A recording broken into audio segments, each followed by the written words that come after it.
এই ছবিটাকে দুটোভাবে ব্যাখ্যা করা যাবে।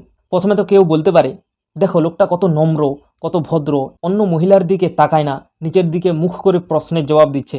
এটা তার নৈতিক ধার্মিক শিক্ষাকে দেখায়, সে মহিলাদের কতটা সম্মান করে সেটা দেখায়।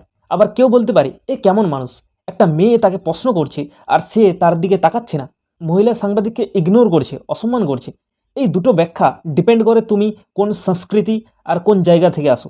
আরব মুসলিম মানুষদের কাছে এটা নম্র, ভদ্র এবং সম্মান জানানো। যে কোনো ধর্মেরই হোক, যারা একটু অর্থোডক্স মানুষ তাদের কাছে এটা ভদ্রতা, আর ওয়েস্টার্ন কালচারে ইনফ্লুয়েন্স যারা, তাদের কাছে এটা একটা এম্বারেসমেন্ট। আর এই দুটো ব্যাখ্যার মধ্যে কোন ব্যাখ্যাটা ঠিক সেটা ডিপেন্ড করে এখন ওয়ার্ল্ড কোন সংস্কৃতিকে ফলো করছে। যেহেতু ওয়েস্টার্ন কালচার এখন ডোমিনেট করছে, তাই এটা এখন মানুষের কাছে খারাপ হিসেবে তুলে ধরা হবে। তাদের কাছে মিডিয়া আছে, তারা এখন ইনফরমেশনকে কন্ট্রোল করে। এই জিনিসটা কোনো ব্ল্যাক অ্যান্ড হোয়াইট এরিয়া নয়, এটা একটা গ্রে এরিয়া।